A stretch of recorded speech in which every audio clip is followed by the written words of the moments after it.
এমনিতেই শীত কাতুরে, তারপর আবার হালকা ঠান্ডাও পড়ে গেছে, তাই আজকে ঘুম থেকে উঠতে অনেক দেরি করে ফেলেছি। আর এই দেখো সকাল সকাল মালগাড়ি যাচ্ছে, আর কত আস্তে আস্তে যাচ্ছে দেখো মালগাড়িটা। মালগাড়ি একদম ধিক ধিক করতে করতে যায়। আর মালগাড়ি যখন যায় তখন বাড়িগুলো এমন কাঁপে না, মনে হয় যেন ভূমিকম্প করছে। প্রথম প্রথম যখন বিয়ে হয়ে এসেছিলাম বুঝতেই পারতাম না এত জোরে জোরে বাড়িগুলো কেন কাঁপছে। তো বাড়ির লোকের কাছে জিজ্ঞাসা করে জানতে পারলাম যে এই মালগাড়ি যখন যায় তখনই বাড়িগুলো এরকম কাঁপে। এমনি ট্রেনে যাওয়ার সময় কিন্তু বাড়ি কাঁপে না। আর মালগাড়ি বেশি যায় রাত্রিবেলা।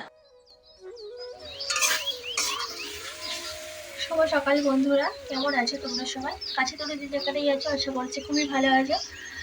ঠান্ডা ঠান্ডা শীতের সকালকে সঙ্গে নিয়ে তোমাদের সবাইকে সঙ্গে নিয়ে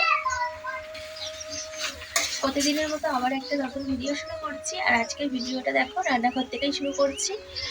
তো রান্না বসিয়ে দিয়েছি। তো এখানে রান্না করবো আজকে সয়াবিন আলুর তরকারি। তো এই যে আলুগুলো আমি সেদ্ধ করে নিয়েছি, আর এখানে সয়াবিনটাও আমি সেদ্ধ করে নিয়েছি। এই যে জল টল ছড়িয়ে রেখে দিয়েছি। তো এখন সকাল 8টা বাজে, এখন থেকে আজকের ব্লগটা শুরু করছি। আশা করছি আজকের ব্লগটা তোমাদের একটু হলেও ভালো লাগবে। কেউ স্কিপ না করে পুরো ভিডিওটা দেখার অনুরোধ রইল। তো দাদা ভাই আজকে প্রথমে বলেছিল অফিস যাবে, তার জন্যই আমি এই যে টিফিনটা রান্না করছি। আপনার সয়াবিন আলুর তরকারি আর করে দেবো, রুটি করে দেবো। তো তোমাদের দাদা ভাই বলছে আমি এখন যাবো না, আমার শরীরটা ভালো লাগছে না। তো আমি রান্নাটা করে রাখি, দুপুরে আমার হয়ে যাবে, আর অন্য কিছু করে নেবো। আমারও তো শরীরটা তেমন ভালো না, গলা শুনে তোমরা বুঝতেই পারছো। আমারও ঠান্ডা জ্বর হয়েছে। সে যাই হোক, আমার শরীর খারাপ থাকলে তো আমার শুয়ে থাকা যাবে না। বাড়ির বউদের শরীর খারাপ হলে শুয়ে থাকা সম্ভব না। সংসারের কাজবাজ সব কিছুই করতে হবে। তবে বাড়ির বউদের শরীর খারাপ থেকে কোনো ছুটি নেই। তো যাই হোক, দাদাভাই বেরোবে না, আমি টিফিনটা করলাম না, রুটিটা করবো না, এই তরকারিটা করে রাখি, আর বেলাতে কোনো কিছু করে নেবো। তো চলো তোমরা আমার সঙ্গে থাকো, ভিডিওটা দেখতে থাকো। তরকারিটা কষানো হয়ে গেছে, আর এই যে পাশে গরম জল করে রেখেছি, এই জলটা এখন আমি দিয়ে দেবো।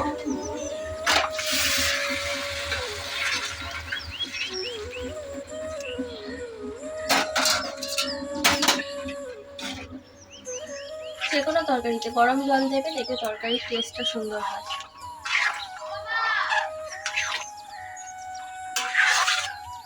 আজকে দুপুরে রান্নাটা তো চাপ থাকবে না, অল্প কিছু করে নিলে হয়ে যাবে। কারণ সয়াবিনের তরকারিটা আমি বেশি করেই করে নিলাম দুপুরের জন্য। চলো এবার অন্য কাজ গুছিয়ে নিই। রান্নাঘর থেকে ঘরে এসে দেখি একই কাণ্ড, দুজনে মিলে মারপিট শুরু করেছে, তাও আবার একটা সয়াবিন নিয়ে।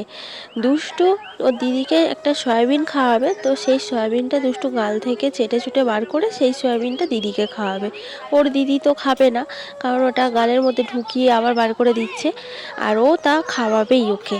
সেই নিয়ে দেখো কত মারপিট চেল্লামিল্লি হচ্ছে, জোর করে ওর গালের মধ্যে ঠেসে দিতে যাচ্ছে। ওর দিদি তো খেতে চাইছে না। আমি এত বারণ করছি, কিছুতেই আমার কথা শোনে না, আমি তো ঠেকাতেই পারছি না। তারপরে লাস্ট ওর হাতটা ধরে ওর গালের মধ্যে সয়াবিনটা ঢুকিয়ে দিলাম। দুষ্টু সয়াবিন খেতে খুবই ভালোবাসে, তো সয়াবিন যখন করছি রান্নাঘরে গিয়ে বলছে কি করছো, সয়াবিন রান্না করছো? তো খুব খুশি। আমি আবার কয়েকটা সয়াবিন তুলে দিলাম, কষা সয়াবিন, তো ওকে বললাম দিদিকে দেবে আর তুমি খাবে। তো এসে দিদিকে একটা দিয়েছে, দিয়ে এবার ওর খাচ্ছিল। তো আর একটা দিদি চেয়েছে, তো সেই সয়াবিনটা ও গালের মধ্যে ঢুকিয়ে চেটে তারপরে দিদিকে দিতে গেছে, দিদি তো নেবে না। তো এই নিয়ে সমস্যাটা তৈরি হয়েছে। তারপরে এই যে সকালে টিফিনের ব্যবস্থা করেছি, তো আজকে আর কি করব ভেবে পাচ্ছিলাম না, তো চটপট করে একটু ময়দা ছিল গুলে নিলাম, ওর মধ্যে একটু পেঁয়াজ কুচি লঙ্কা কুচি দিয়ে দিলাম, দিয়ে ভালো করে ফেটিয়ে একটু সামান্য পরিমাণে নুন, তো যা যা লাগে দিয়ে আমি এই যে দেখো এখন গোলা রুটি করে নিচ্ছি। তো গোলা রুটি বেশ খেতে ভালোবাসে দুষ্টুটা, ওর আবার খাওয়া নিয়ে অনেক সমস্যা আছে, তার জন্য ভাবলাম তাহলে গোলা রুটি করি, যখন খেতেই ভালোবাসে তাহলে সকালের টিফিনটা ওর এটাই হয়ে যাবে। অন্যদিন রুটি করি, রুটি দিয়ে দিই, আজকে তো আর রুটি করিনি, দাদাভাই গেল না অফিসে, দাদাভাই শরীরটা প্রচুর খারাপ, দাদাভাই শুয়ে আছে নিচে। তো আমি নিচের ঘরের কাজটা করতে পারলাম না, দাদাভাই এখনও ওঠেনি, আমিও আর ডিস্টার্ব করিনি, ডাকিনি, আমি দেখছি ঘুমাচ্ছে ঘুমাক, আমি সকালে টিফিনটা করে নিই, তারপরে নিয়ে গিয়ে ডাকবো, টিফিনটা খাবি, ওষুধগুলো দিয়ে দেবো। তো এই যে আমি একে একে সব ভেজে নিয়েছি, নিয়ে কয়েকটা আমি দাদাভাইকে দিয়ে এলাম। দাদাভাই খেয়ে ওষুধ খেলো, তারপরে সবাইকে দিয়ে দিলাম। তো ওপরে ঘরটা এখন গুছিয়ে নিচ্ছি, আর ওপরে বিছানাটা আমি ঝেড়ে নিয়েছি, নিয়ে এখন বালিশগুলো গুছিয়ে রাখছি। আর বাইরে এত আওয়াজ হচ্ছে দেখো, একটু ঠিক করে ভয়েস দিতে পারছি না, সবাই চিল্লামিল্লি করছে এত। তো যাই হোক, এই যে আমার বিছানাটা গোছানো হয়ে গেছে, এখন আমি ঘর দুয়ারগুলো ভালো করে ঝাড় দিয়ে নিচ্ছি। আর বাড়িতে কেউ অসুস্থ হলে না একদমই ভালো লাগে না, বলো, মনটা যেন কেমন খারাপ হয়ে যায়, কোনো কাজ টাজ করতে ইচ্ছা করে না। দাদাভাই কাল থেকে শুয়ে আছে, একদমই ভালো লাগছে না দেখতে। যে মানুষটা একদমই বাড়ি থাকে না, সর্বক্ষণ শুধু কাজ কাজ নিয়ে ব্যস্ত থাকে, সেই মানুষটা দুদিন হয়ে গেল শুয়ে আছে। তোমরাই বলো না, চোখের সামনে এরকম দেখতে কারোর ভালো লাগে? আমারও তো শরীরটা ভালো নেই, আমারও তো হালকা হালকা জ্বর সর্দি কাশি তো হয়েছে। তো এইভাবে কষ্ট করে সংসারের কাজগুলো করছি, আর ওপরে এত হাওয়া দেয় না, কাজ করা যাচ্ছে না, প্রচণ্ড ঠান্ডা লাগছে। তো ওপরে তো আমার আসতেই হবে, কারণ ওপরেই সব কাজকর্ম। আর দেখো পর্দাটা উড়ছে, দেখেই বুঝতে পারবে কত হাওয়া দিচ্ছে। বাড়ির এদিকটায় লাইন পার আর ওদিকটায় খাল আছে, তো এই ফাঁকা জায়গাগুলো দিয়ে হাওয়া আসে বেশি, আর ওপর সাইড না, ওই জন্য প্রচুর হাওয়া বয় এখানটা। ঠান্ডার সময় না ভীষণ শীত লাগে। তো এখন এই যে ঠাকুর ঘরে ঢুকছি, ঠাকুর পুজোটা সেরে নেবো। তার জানলাটা আগে খুলে নিই।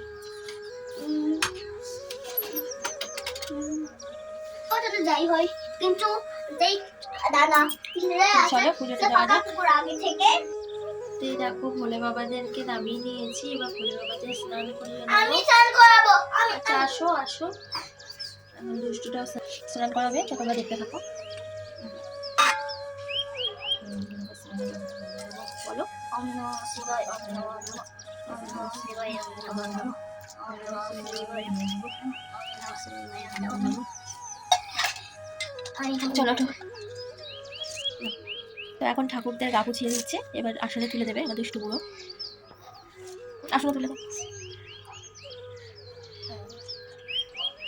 এবারে লোকনাথ বাবাকে পুছে এখন আসনে তুলে দেবে। আর শিবলিঙ্গগুলো দেখো একে একে কি সুন্দর করে পুছে নিচ্ছে, নিয়ে এই যে সব আসনে রেখেছে। আর খুব সুন্দরভাবে কিন্তু আমার দুষ্টুগুলো কাজ করে। ওর পুজো দেওয়ার খুব আগ্রহ, আমি যখনই পুজো দিতে আসি ও আমার সাথে সাথে চলে আসে পুজো দিতে। রেখে দাও, কারণ আমি খুব ভালোবাসি। বুঝতে পেরেছো বন্ধুরা? সুন্দর করে সুন্দর পুছে রেখে দিল সব শিবলিঙ্গগুলো জায়গাতে। চলো পুজোটা সেরে নিই। আর এই যে গাছের ফুল আমি একটা পাত্রে নিয়ে নিয়েছি, আর এগুলো কেনা ফুল, এই বৃহস্পতিবার করেই আমাদের কেনা হয় ফুল। গাছের ফুল দিয়ে পুজো দেওয়া হয়। আর এই যে বেলপাতা দিয়েছে, তুলসী পাতা দিয়েছে, দুটো ঘাস দিয়েছে। চলো পুজোটা সেরে নিই। আর এটা হলো বিপত্তারিণী ঘট আমাদের, এই ঘটে বিপত্তারিণী পুজো হয়। তো ফুল দিয়ে সাজিয়ে নিলাম। তবে একে একে আমি সব জবা ফুলগুলো কালী বাঁধে দিয়ে দিচ্ছি।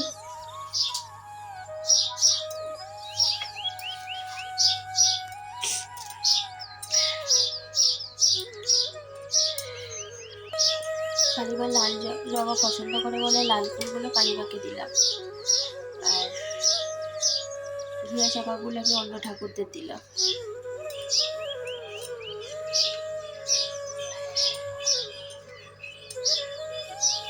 তো এই দেখো ফুল দিয়ে সুন্দর করে ঠাকুরগুলোকে সাজিয়ে নিয়েছি। এবার জল বৃষ্টি দিয়ে দেবো। আর আজকে তো বৃহস্পতিবার, তো আমরা দুধ কলা দিই বৃহস্পতিবার করে। তোমরা তো জানোই, যারা যারা আমার ডেলি ব্লগার আছো, প্রত্যেকদিন যারা আমার ভিডিও দেখো। তো এই যে এখানে আমি কলা দুধ সব নিয়ে চলে এসেছি। আর এই যে দুধের প্যাকেট। এখন এই যে দুধ কলা দিয়ে নেবো। চলো, এই যে ঠাকুরকে জল মিষ্টি সেবা দেওয়া হয়ে গেছে, দেখো আবার দুধ কলা দেওয়া হয়ে গেছে। আর এই যে সিঁদুর, আজকে বৃহস্পতিবার, তো সিঁদুর লাগিয়ে নেবো সব ঠাকুরকে।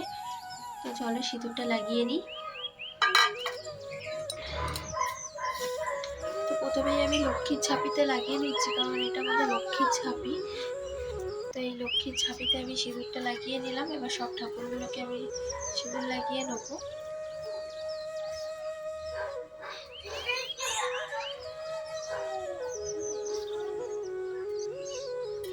অনেকে বৃহস্পতিবার করে ঘট পাল্টাও, আমরা বৃহস্পতিবারে ঘট পাল্টাই না, আমরা এভাবেই বৃহস্পতিবার দিন পুজো দিই।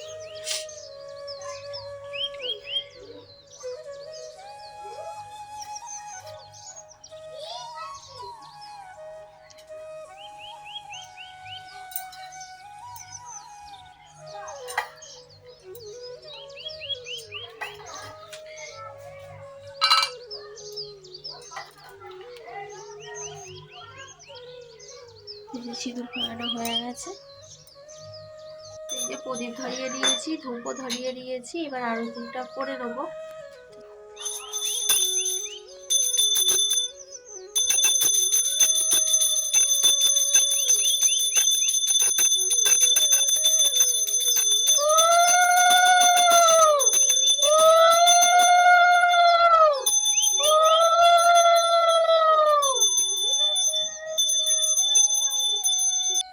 আর আজকে তো বৃহস্পতিবার, আজকে একটু বেশিই সময় লেগে যায় ঠাকুর ঘরে। তো ঠাকুর পুজোটা আমার কমপ্লিট হয়ে গেছে দেওয়া। এবার আমি রান্নাঘরে যাবো। রান্নাঘরে না আমি ভাত বসিয়ে এসেছিলাম, দেখি কি অবস্থা। ভাতটা বসিয়ে রেখে পুজো দিতে গেছিলাম, তো দেখো ভাতটায় জল নেই, জল শুকিয়ে গেছে। আর জলটা দিই, না হলে ভাতটা একদম খারাপ হয়ে যাবে।